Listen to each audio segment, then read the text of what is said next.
Hello. Hi, Noah. How are you? I'm good. How are you? I'm good. I'm good. Thanks for agreeing to do this. I'm excited about this conversation. Sure thing. How many of these have you already done? I've done about 7 or 8 now, Okay. and I have about a similar number ahead of me, so I'm about halfway through. Cool. Are they all coming out in one big collection, or is it kind of a podcast kind of situation? Yeah, I'm thinking of, so I think I'm going to wait till at least most of them are recorded before I start putting them out. But then I might put them out like 2 a week or something like that to pace it out. So far, I've mostly thought of them as videos, but I think it would be more convenient if there was a way for people to just listen to them with their devices not having to be on and things like that. So I might Sure. try and find a way to extract the audio and have that by itself. Sure. Yeah. All right, yeah, so thanks for doing this. As you know, this is being recorded. I have a whole bunch of questions, and so some of it might feel a little bit like a rapid fire round. Some of them Okay. are light, they might not take a lot of thought. Some of them might need more thought, in which case, feel free to pause and think about it if you want. If you Okay. want to skip a question, let me know. That's completely fine. In general, if you can err on the side of being open and vulnerable, that would be that would be good. Okay. Yeah, to the extent that you're comfortable doing that, obviously. Um, all right. So my first question is, what were you doing just before this call? Oh, what was I doing just before this call?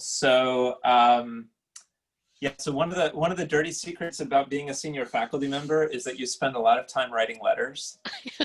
It sounds very old-fashioned, like this is you begin your day with a cup of coffee and you complete your correspondence, and it's actually very close to the truth. So yeah, I was working on a recommendation letter. See, yeah. What was your daily routine like? Let's see. Well, it's changed a little bit in the past 6 months because we've been living in this kind of work at home lockdown situation. Yeah. But yeah, on a weekday, I try and start working around 8:30. So I get up and have breakfast. I'm very, very consistent about my breakfast and my one cup of coffee, and then I usually sit down and start working around 8:30. Usually, most of the day is meetings, a mix of meetings, letter writing. I haven't. The last class I taught finished in June, so I haven't been teaching lately, and I won't Mm. teach again until January. But that would normally be, that's normally a big part when I have a class. Mm. But lots of meetings, mostly one-on-ones with people I'm mentoring or collaborating with. Some project meetings, some faculty meetings, some committee meetings, some things like this. I had a meeting with my grants manager this morning. Lots of it's yeah. I live in Zoom these days and Google Hangouts.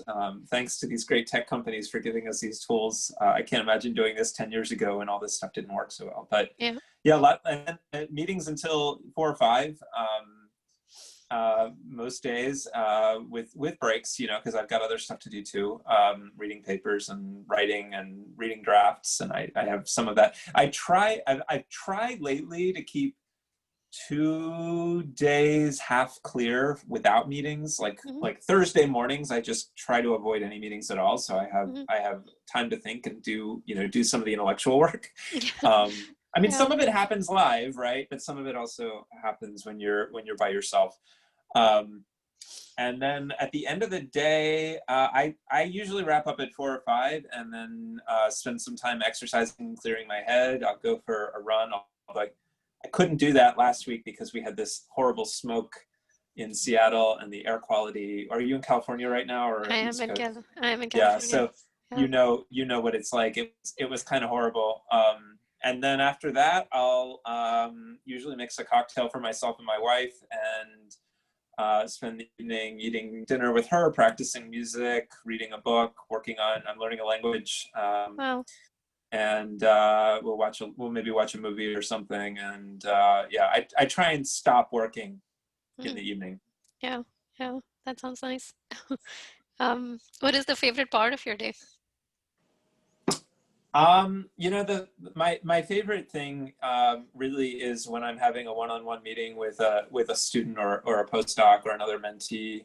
and getting into the details on a project. I feel like the longer I'm a professor, the more I have to spend my time at 10,000 feet in the clouds thinking big picture and, how does it all fit together? And, talking to at AI2, my boss or sponsors and navigating larger landscapes than you do in a particular project. But the reason I became a researcher was that as a grad student, I loved delving deep and spending hours working on a hard problem and writing code and running experiments. And the closest I get to that is the somewhat vicarious experience of watching my students do it. And I only get to see that when I meet with them. Yeah.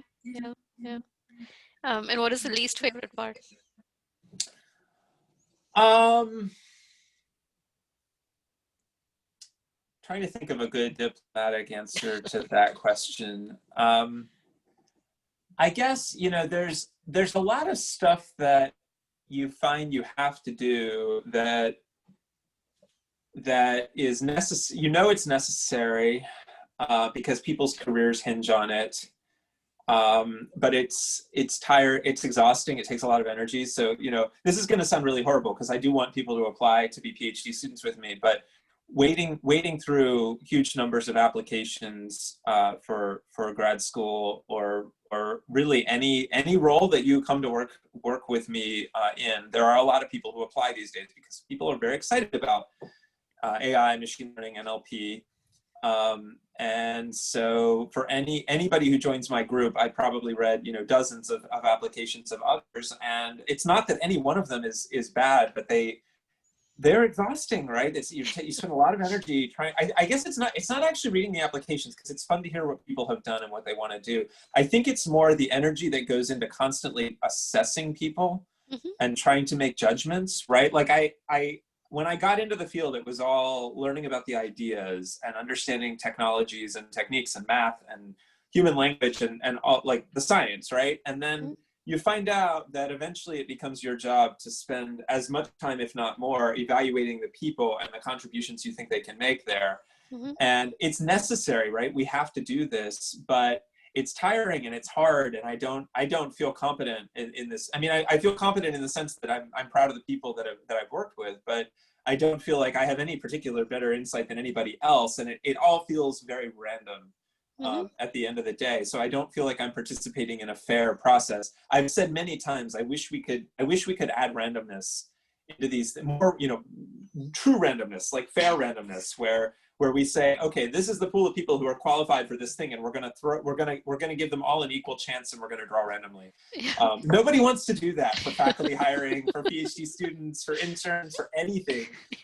But I wonder if it wouldn't be better in some ways. I'm not seriously advocating for that, at least not at this point. But But yeah, I don't love that.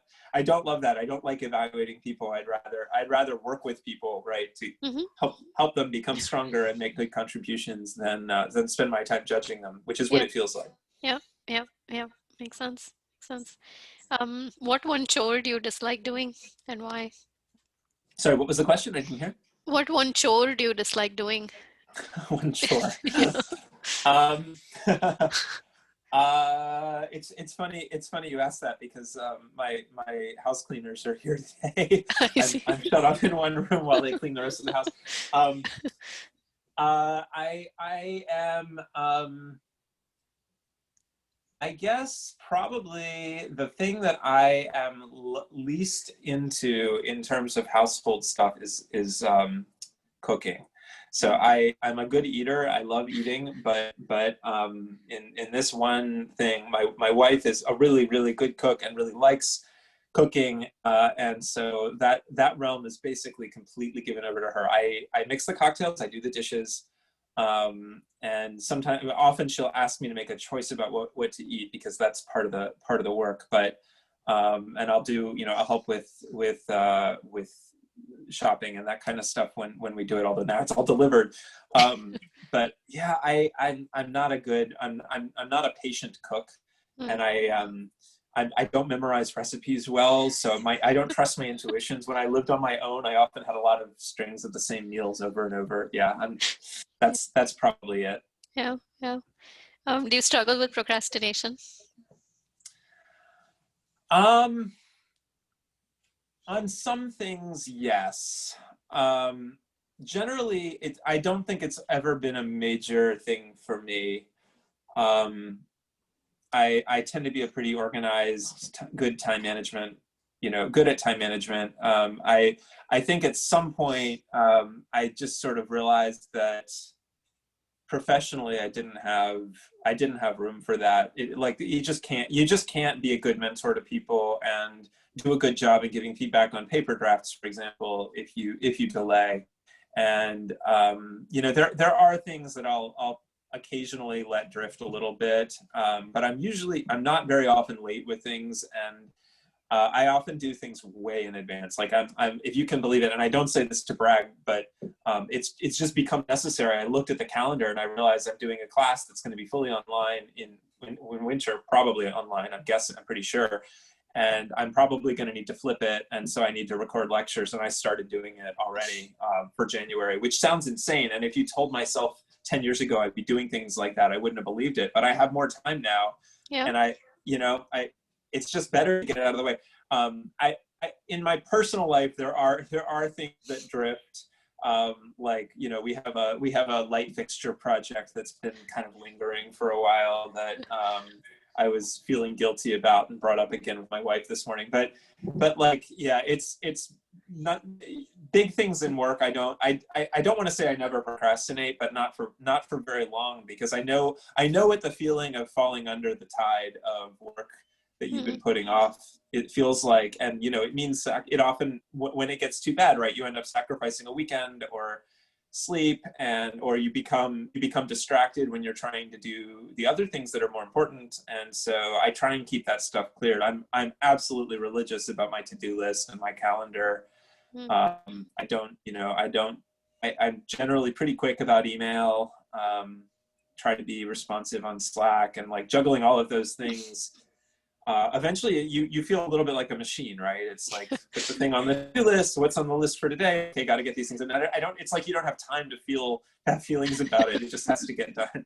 Yeah, yeah, yeah, yeah. If I were to ask your friends, what is Noah like? What are 3 adjectives that you think they'd use? They'd probably tell you that I am cynical, and they'd say there's probably an adjective for short attention span, or too busy, or something like that, like always distracted and always doing more projects.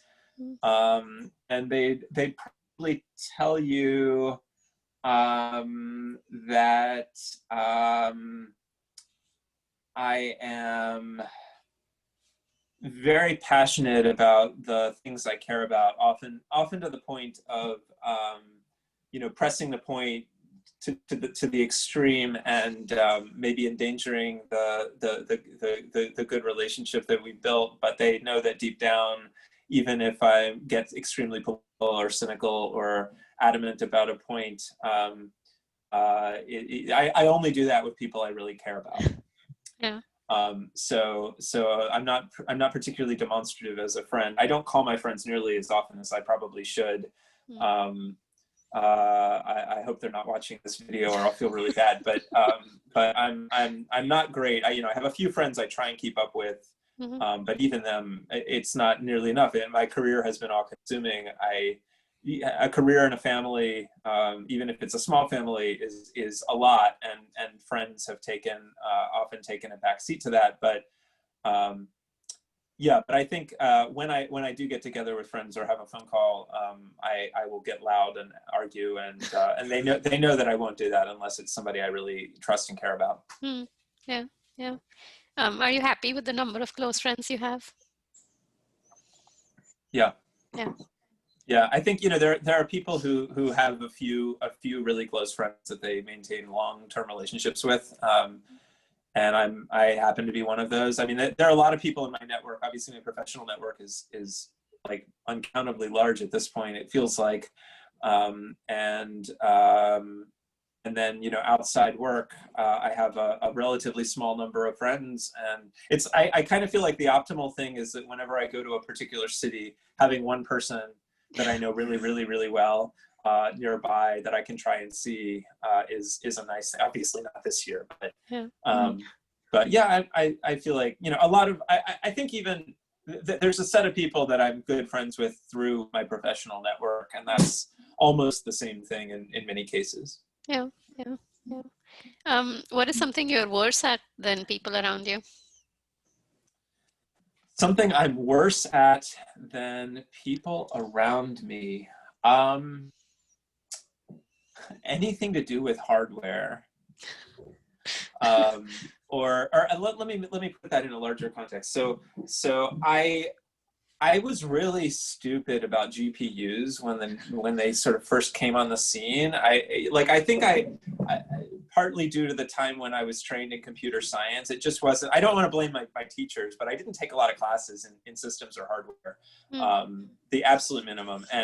And so I think I had a view of computing that was a little too limited, and I didn't understand the importance of hardware in what we do.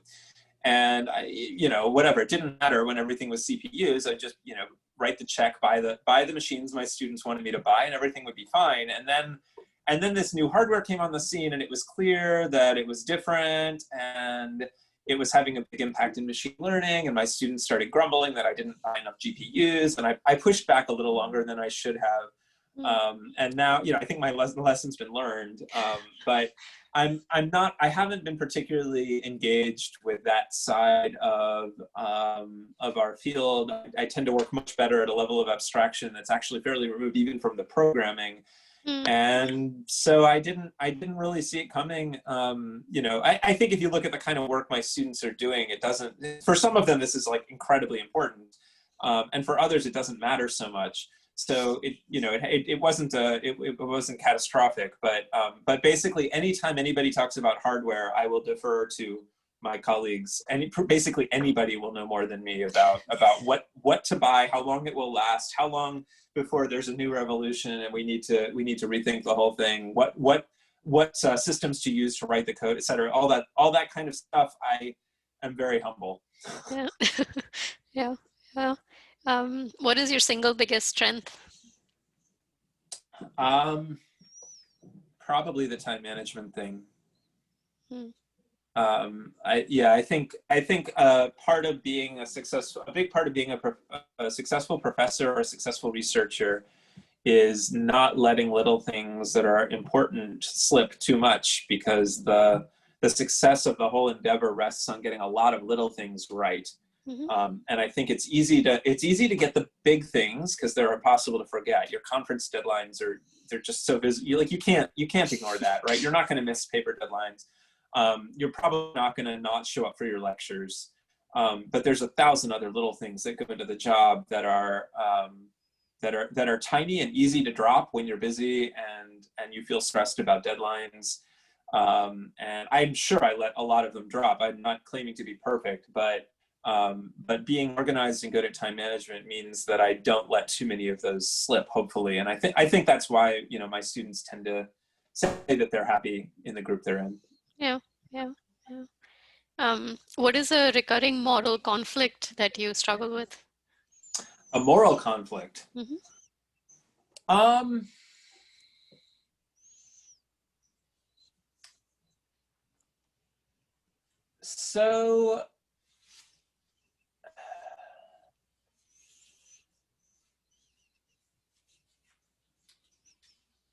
So I guess one thing that comes to mind, and this is sort of maybe unique to those of us who are sitting in two jobs, and I don't know if it's a moral conflict, but I feel like there's some risks that pop up that I wasn't anticipating when I took the second gig, and I want to be careful not to say anything that's confidential, but when you're working for two organizations, and really when you're a PhD advisor, you're working for more than two organizations because you're also working for the people you mentor. Situations arise where you have dual loyalty, and those things can work against each other. So I'll try and construct a hypothetical example that hopefully isn't too personal. But you're mentoring a student. They're graduating. They're looking for a job. you like working with this student, you'd be happy to continue, but you also know that typically in academia, we send people away after their PhD and encourage them to build their network, do a postdoc or become an assistant professor somewhere else or go work in industry. Mm-hmm. But when you have a dual role in industry, suddenly you have a loyalty to your organization and your team to try and hire great people, right? Mm-hmm. And so how do you walk the line where you're doing the right thing by your team, but you're also biased towards this student? So do you completely trust your judgment that this is the best thing for the team? So you want to do the best thing for the team, you want to do the best thing for the student, Mm-hmm. and you kind of can't be two people at the same time, and you can't separate these two things perfectly. And if you have any self-awareness at all, you recognize this is a conflict of interest. Is it a moral one? Well, I don't think so. I think it's just a tricky situation, right? And so my advice and what I tried to do in these situations is just be completely open with everybody about the possibility of the conflict. Try and be very explicit when you're giving the student advice. Okay, I'm putting on my advisor hat now. Forget about this other thing. When you're talking to the team, you say, okay, right now I'm this person's advisor. This is my recommendation. Mm-hmm. Now I'm talking on behalf of the team, and these two things may not be totally, there may be some dissonance between the two sometimes, and defer to others, hand off responsibility on handling, that case. These are the kinds of things that it took a lot of time to figure out how to think about that, and I'm still not sure I'm there. And like a lot of energy went into that, way more than normally right? So that's one thing that kind of pops into my mind. I think there's maybe a bigger question hiding in there about the role of the technology that we build in our society. And that's very much, in the news these days. How do we do AI ethically? What are our responsibilities as researchers? What's going on with our data? I don't want to say I feel conflict. I think I feel worried that what can we do? What can we control? How can we make sure that our technology is used in a way that's responsible? And there are a lot of things we can't control. And who should decide, and what's the future of the field seems just, I don't know what's going to happen. And there's all kinds of competing interests there, and people are now building careers on these questions, whereas they used to be, after hours conversation at the conference, if that. And now it's a very central thing. I think people in my group are very passionate on some of these issues, and we've contributed research in this area now. Mm-hmm. I think it's exciting. If you'd asked me 10 years ago, I would have said, I don't think we're going to see that happen in my lifetime, that the technology will be that relevant to day-to-day life. Mm-hmm. And I was wrong. Things have moved very fast. I'm not totally convinced we're ready for prime time. Like we may be jumping the gun in putting a lot of things out there. I think people are way overestimating on the whole the capacity of the things we built to serve humans. I think we're maybe pushing it out sooner than we should. Mm-hmm. But there are many pressures working toward that. I don't know. Maybe it's all fine. I don't know. I have some deep-seated anxiety, I guess, and a lot of mixed feelings. But I don't think that I'm personally in a state of conflict, because I'm trying to be very open about these issues and encourage others to tackle them head on in their work, and try and be transparent, right? I guess I feel like transparency is the bare minimum where we should start as researchers, but I haven't felt like deep conflict yet. There was a time when I worried, when I was starting out, I worried about the tension between doing work that I thought was scientifically valid and the sources of funding, and whether they might pressure us to prioritize other ends over the best science. And that was something I worried about starting out, and it never really became a major issue. I never worked with sponsors who I felt were putting a thumb on the scales or pressuring us in a way that was uncomfortable. But it was something my idealistic young self thought that might happen, and worried about some of the sources of funding. And fortunately, in the U.S., we by and large don't, at least in my career, haven't felt that kind of pressure in our field. At least I haven't. Yeah. Makes sense. Is there a specific instance where you distinctly recall feeling privileged? Every day, yes. I mean, the the way I feel, and a lot of people, I know who have enjoyed some success in our world feel this way. It's like I'm just incredibly lucky, from the before I was born to the present day. Everything has basically aligned to make it easy for me to be successful, and I think there's a way for that sense of like, I did not control the circumstances that got me here. It's humbling. Some people, I think it turns into a kind of guilt. I try not to do that just because it's not helpful. Instead, I try and think about how to expand opportunities for other people, right? How to make it easier for other people who didn't have those opportunities to still enjoy the same level of success if they can. And I think that has to be a big part of our work as professors. The number of accidents that have to happen just so for you to land in the kind of job that you and I have now is terrifying. And no, every day. Yeah, yeah. What are you insecure about? Probably I would say my memory. So I think I have a pretty good grip of what's going on in the field, and I don't think I'm suffering from dementia. I'm not that old, and I'm not worried about my cognitive system failing yet or soon. But when you're juggling a lot of projects and working with a lot of people, and interacting with a much wider network of things going on. I mean, I work on a lot of parts of NLP.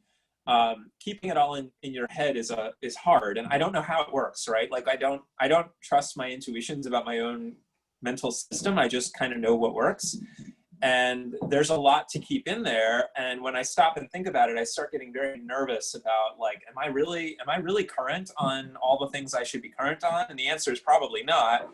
I definitely have blind spots. I think over the years, my students have increasingly heard me saying things like, you should check, I'm not sure, I suspect somebody did this. This sounds a lot like the work being done at this place, but that doesn't mean there aren't 5 other places that might also be doing it. I just don't have time to keep up with everything that is happening in the world. And, I try and do it at a level that will be useful for my projects, but things slip. Like, we'll write a paper and then I'll realize, oh yeah, there was this, or somebody will point out to me, there was this work done 10 years ago by so-and-so whom you know well, and maybe I even saw a talk about it, and it just didn't pop into my mind, and we didn't see it in the literature search. And I think we're all prone to that, and it just gets worse as you accumulate years and time in the field. And I used to be able to pinpoint, like, a student would say, oh, I have this idea, read this paper from this particular conference. I even remember the session it was presented in. These are the 3 authors in order. And now it's like, oh, I think it was from this country. And I think it was somewhere between 2012 and 2017. It's just like the precision is starting to get lost. And I think, this is the cost of broadening your interests, which I think is something we do as we grow older. But it becomes harder, and I'm not making excuses, right? If I've screwed up, people should point it out, and we'll do the best we can to fix it. But it is a challenge, and I don't think my brain doesn't work the way it worked when I was 25. Things change in there. I don't know why or how. I wish I could stop it. I don't know. Maybe it's better. I'm not really sure, but I worry about it a lot. Yeah. Yeah. Do you feel like an imposter? Yeah. Yeah. I think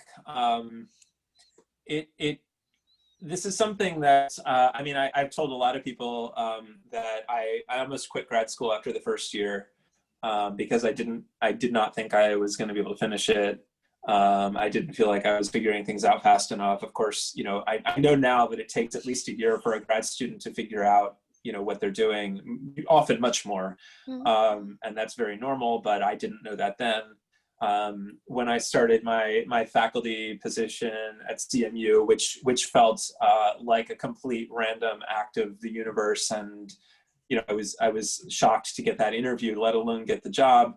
I remember one of my colleagues, someone I really like a lot and still consider a friend, and harbor absolutely no ill will, but the guy went and got a MacArthur Genius Award in our first month as faculty, and I was happy for him, right? He's my friend, but on the other hand, it's sort of like, is this really the world I belong in? Is this where I should be? And whole like I said earlier, a whole series of accidents since then. I don't know what I'm doing here. I don't know how I got here, and I don't know how many ways I can say till I'm blue in the face that I don't think anybody really knows how they got where they are, or feels prepared to do the job that they're doing. That's part of the job. Yeah, yeah. What is something you're trying out these days, and how is that going? Yeah, as a quarantine project, my wife and I decided to try to learn Yiddish, which is an ancestral language for us, and one that we don't know. Neither of us, apart from English, has studied a Germanic language before. It's hard. I did my exercises last night, and I did very poorly. So I think I need to go back and review and try again. Learning a language. I mean, you'd think as a language person I would do this more often, but I think the tradition I was trained in sort of downplayed. Chinese linguistics isn't really about learning lots of languages and describing the differences and understanding the phenomena by knowing the language. It's all about kind of your intuitions, and if I can say so, a lot of it is about generalizing from English, but was when I was studying it, and so I think it's taken me longer than it should to shed that attitude. I've always liked doing NLP research on different languages in a low resource case, but I never felt like I had time to go and study a language. And this is not a practical thing, right? I'm not doing this because I expect to engage with a community of speakers anytime soon. But I thought it would be intellectually a fun thing to try. And the last time I learned a language was in school, and I know more about languages now, at least, supposedly. So it's fun and interesting, but there's all kinds of extra stuff you have to learn, like the writing system is different. Oh wow, this writing system. Anyway, I think it's going okay. We'll see how long it goes. Yeah. What is one of your favorite tricks or tools or hacks that you use to make life more convenient or fun or efficient?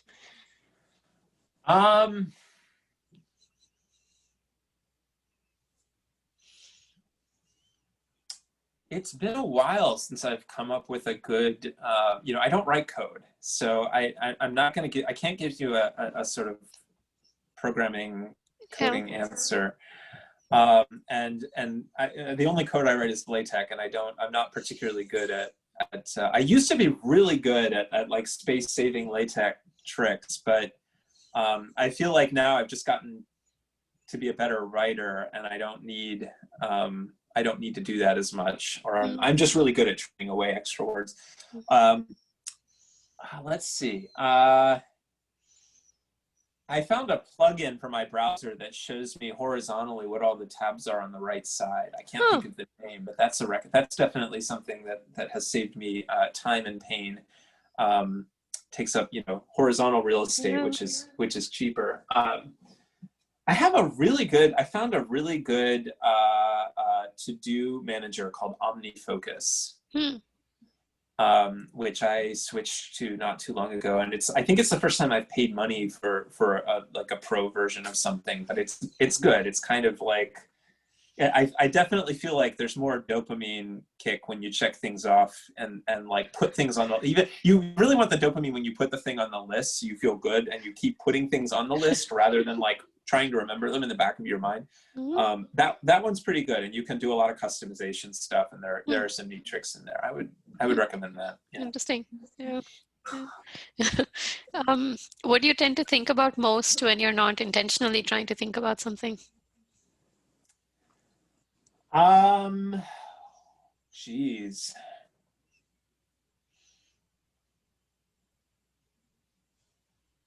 Climate change.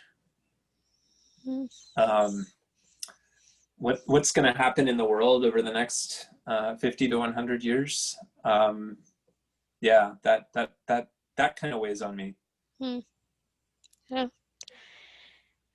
What is something surprising about you that the rest of us might not guess?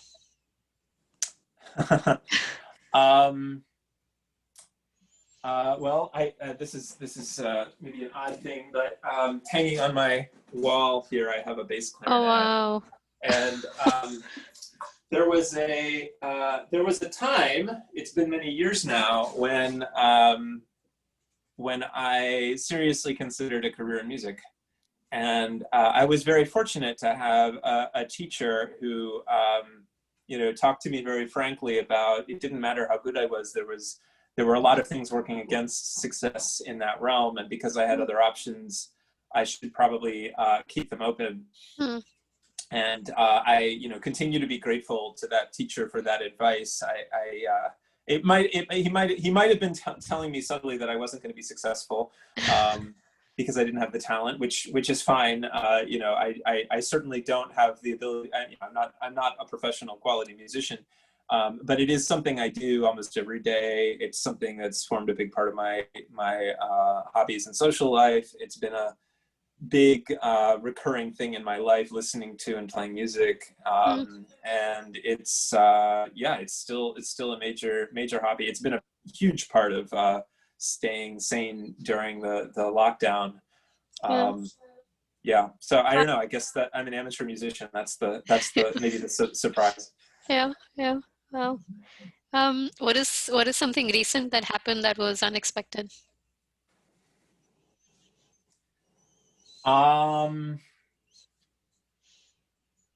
Unexpected that happened recently, apart from the global pandemic. Apart from that, yeah. I feel like everything has been very predictable lately. Here's I think it's okay to talk about this. This was kind of, I didn't know I didn't expect things to play out so nicely. So at work at UW, we have fantastic colleagues in the NLP group. So Luke and Yejin and Hannah and Dan Weld and Tim Althoff, and over in linguistics we have a bunch of people, and in electrical engineering we have Mario Ostendorf. We have a great team, and I was not expecting that we would be able to hire more members of that team anytime soon. It's there's a lot of other good things going on at UW, and as you and anybody who's faculty member knows, it's always a complicated negotiation among people where to hire. But we had a very unique opportunity this year, and all the series of things had to happen in just the right way to make it happen. But Yulia Tsvetkov from CMU is going to be joining UW next year, and I'm super excited to have her. She's been a collaborator of mine, and I've known her since she was a student, and really excited to have her join the team.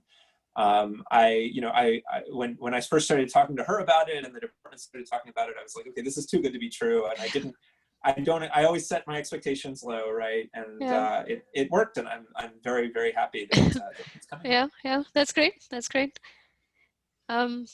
What is one way in which you wish your life was different?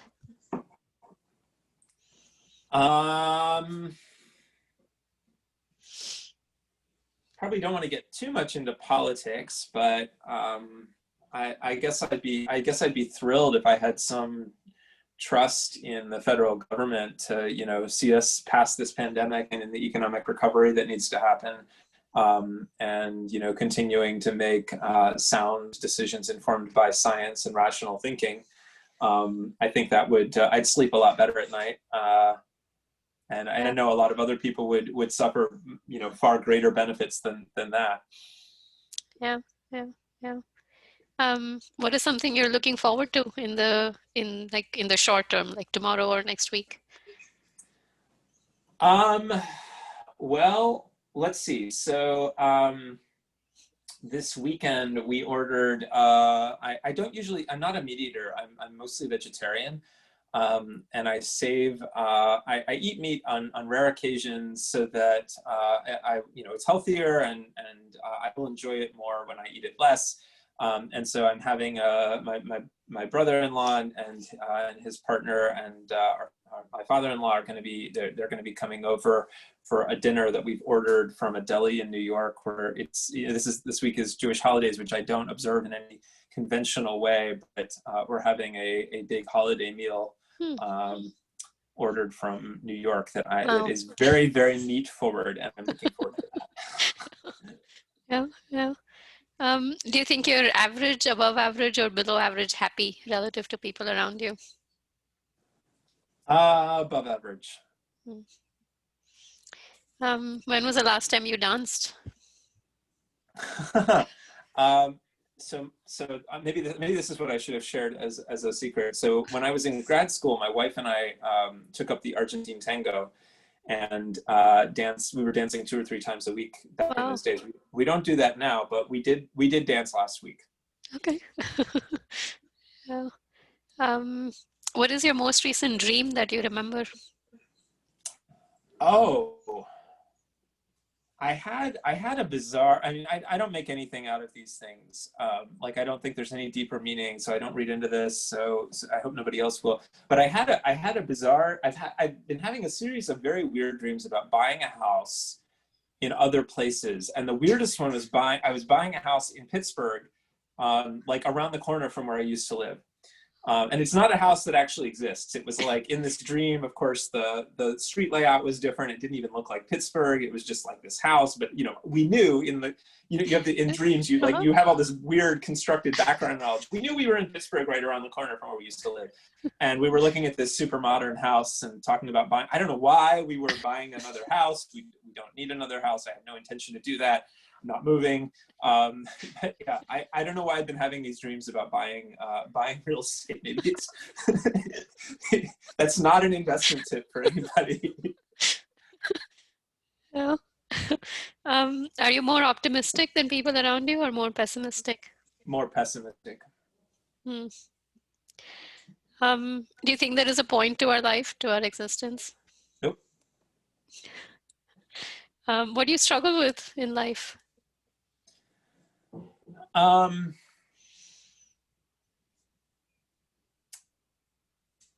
I don't know. I don't really feel. I think I used to struggle with like feeling like what I was doing was I doing the right things to get where I wanted to be. Hmm. And I spent a lot of energy, like, am I investing my time optimally? Am I going to get tenure, right? Am I doing all the things I ought to do to get tenure? That's a big thing for people for a certain period, or to get a job before that, right? All the steps you take, and then I think what I eventually came to realize was like, well, there's an end to that, right? You eventually um, uh, don't do that anymore because you are where you want to be. Maybe if you get there and there's not a whole lot of strategy left, Hmm. it's like, well, don't screw it up, right? And then that's not a very good guiding principle. And so I try instead to think, am I allocating my resources well so that we have positive impact on the world? My students are getting the training they need. They're prepared for long, happy, healthy, productive careers. Am I being useful to my research community? Am I giving back because a lot of people did nice things for me and invested in me? How can I pay that forward? But it's not a struggle. I feel like it's more of an attempt at a rational calculation. I'm not going to claim it is, but yeah, I mean, I feel incredibly fortunate and humbled by the luck that has gotten me where I am, and I don't feel like anything creates a major struggle. I mean, there are little things, right? Like, am I going to manage to get this grant funded, or are we going to get this paper published on time? But all of that stuff is, you when you've done it enough times, eventually you're gonna land at a resolution on each of these projects, one way or another, and maybe you'll move on, and that will be fine. There will be another thing. And so it feels less like a struggle. It feels less like a battle. It feels more like a management problem, which sounds really boring, but it's, it means that when I shut down at the end of the day, I really can shut down, and I'm not anxious. Maybe that will change. Maybe maybe something will happen in the field, and it'll shake me up, and but right now I feel fairly, not complacent, but comfortable. Yeah. Yeah. How do you decide what to work on? This is almost entirely a function of the people around me. So, the typical pattern for my PhD students is they come to me and say, I'm interested in X. Okay, here's what I know about X. Here's some people, in the group who know a little more about the details of X than I do right now. Here's some historical context. Here are some good reasons to work on X. Here are some reasons you might not want to work on X.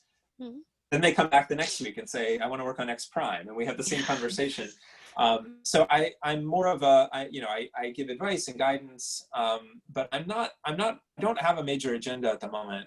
There are a lot of things I care about, and I can see the value in investing in many different angles, and I don't feel the need to tie all of my projects together in one coherent direction. I think that's a very good career strategy for people when they're still building and they want to build a reputation and be seen and be visible and be associated with certain ideas. That's a good thing to do, and I did that at one point. But at some point, you may hit a level where you have invested in a lot of things. You care about a lot of them. You can't work on them all the time. One example is I think machine translation is a fantastic problem. It was the first thing I worked on when I got into the field. I ditched it in grad school because I was unhappy about some developments and the way things were headed, and didn't work on it for a while. Came back to it as an early faculty member when I had a student who wanted to work on it.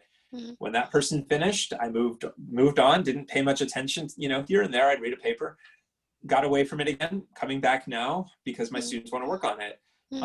And so, you can kind of come and go. Nobody in the machine translation community is going to tell you that I'm a major player in that world, but I know what's going on. I think I can say things that are useful and help guide a student who wants to be. And so I think a little bit of distance is actually sometimes a very healthy thing for making contributions. I think in science, it's often the case that the big changes come from an outside influence, right? There's two fields that butt up against each other, and ideas cross-fertilize, and then it has a big effect on one or both, and things change. And so I kind of feel like being on the edge of things, not being right in the middle, gives you some perspective sometimes, and you have better chance of making those kinds of connections. Yeah, that makes sense. What are a couple of traits that you have seen commonly amongst some of your collaborators or colleagues that you've enjoyed working with most? I like working with people who are human and who are, I don't know, there's probably a million ways to say it, but just nice, like people who are pleasant to talk to, and know that everybody who's involved is dealing with a lot of things, and going through God knows what in their life, and probably have a million other projects. And so, not having unrealistic expectations about others, and cutting them, giving them room to be themselves. I think that's one of the nice things about academia, is people can be quirky, and we can all kind of get along and give each other space to be weird in the ways we need to be weird, because we're all trying to do creative work, and what works for one person can be very different than another.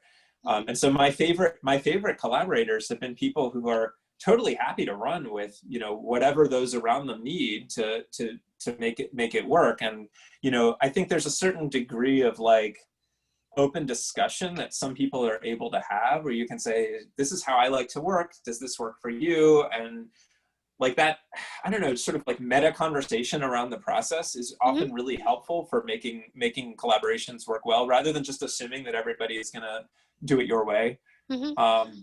But yeah, I don't know. I'm much more inclined to. I actually think some people I've known will say very openly that their collaborations are driven entirely by their connections with the people and not at all by the technical goals. I don't think I'm quite that far. I think I have to believe in the scientific goals, but I think that's a big ingredient. Like I have to kind of like the people. Mm-hmm. Yeah. And have you found good ways to spot this early? No. I mean, I think like a lot of things, I think there's like an intuitive thing that happens where you click, but you can't really explain why. Yeah. It's the same thing with PhD students. Honestly, I think I'm not particularly good at giving advice on how to select PhD students, but there's a kind of conversation you have with people, and you just sort of know it's going to be great. Mm-hmm. And you hope that's not like, a bias thing where you're latching on to, oh, this person sounds like me, or they look like me or something. I don't think it is, given the makeup of my group, but yeah, we have to be careful about that. But honestly, no, I think it's very, you have to kind of give yourself room to trust yourself as a creative person. And once you have your classifier, you don't necessarily need to explain it for finding people to work with. We probably can't, honestly. I don't think we have that kind of insight into our own cognition. Mm-hmm. Yeah. Yeah. Oceans or hills? I'm more of a beach person. Yeah, we like to go to Hawaii, and we'll do a little bit of hiking in the hills, but a lot of going in the water. Mm. Yeah. What is something you love doing but you're terrible at? Um, People who've heard me play music might say music. I'm not sure. That's. I don't want to beat myself up too much. I wish I was better. Something I love doing, but I'm terrible at. It's funny. I think I'm one of those people who steers away from things that. Here's one, and I use the word love in a very loose way. Swimming. So when the pool's open, which it hasn't been for 6 months, I'm a very committed swimmer. I'm not very fast. I'm not that good. I don't hurt myself, but I very consistently have been doing it for more than 10 years. So I don't know if I have friends who tell me that means I love it. I don't usually use the word love for exercise activities. I kind of view it as a necessity for health, but that's probably the best answer. Yeah. Yeah. What is something you did recently that surprised even the people who know you well?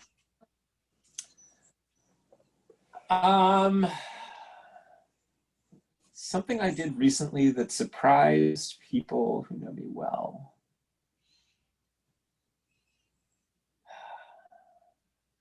I'm not sure I've done anything very surprising recently.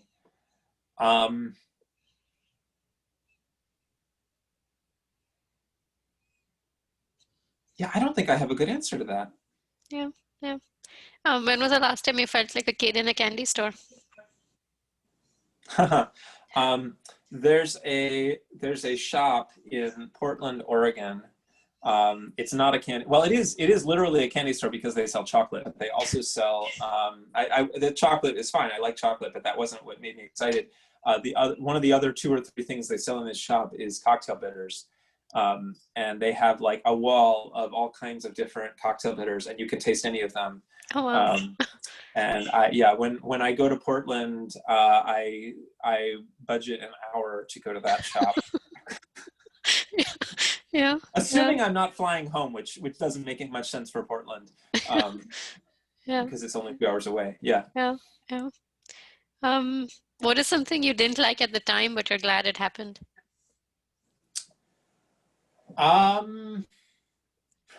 Probably some of the courses I took in grad school, like I took I'm not going to call out specific courses because who knows, somebody who taught that course might watch it, but I took some classes that I did not love at the time, and didn't get me super excited about the subject matter, and later was glad that I knew something about those areas.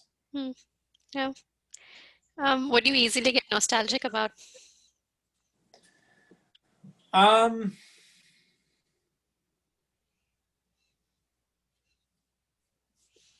I'm not that prone to nostalgia.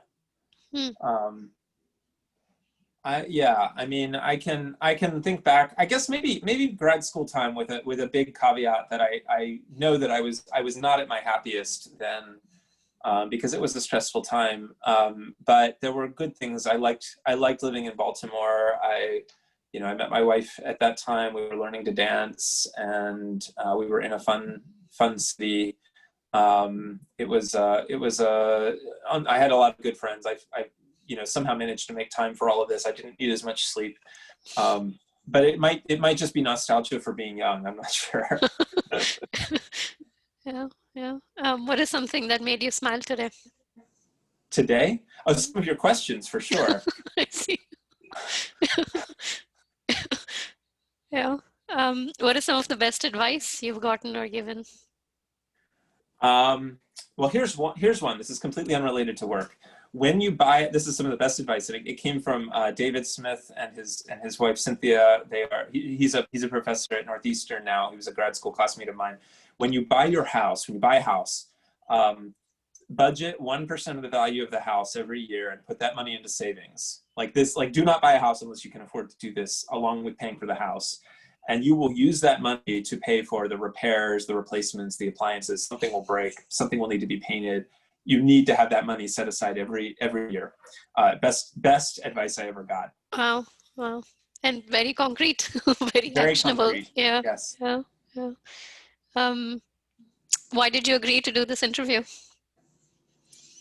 Well, we're friends, right? Yeah. And I trust you. I guess one of the things I've learned as a mentor is that people in the field often miss the fact that everybody around them is human and went through a lot of the same things they're going through to get where they are. It's not like I was born a full professor and a senior research manager in the jobs I'm in, right? I traveled a path to get here, and I didn't know I would land here when I started out. And I think that's easy. It's not something I go around saying because I don't think it needs to be, but people forget. They don't remember we all have a backstory. Yeah. And I also think people get a skewed view of each other. Like we know people primarily through their publications, their social media accounts, maybe press releases. I don't know. That's not a picture of a whole person at all. So I don't think this is a complete picture of who I am, obviously, but I think particularly this year when we don't get to see each other face to face at conferences, maybe anything we can do to kind of remind ourselves and each other that we're all human, probably a good thing. Yeah, yeah. I agree. I agree. Um, that's all I had. Is there anything that we didn't talk about you, your life, that you think would be good to discuss? I can't think of anything. I'm sure there's more we could have gone into, but this feels I feel pretty exposed now, so probably a good place to stop. Yeah, yeah.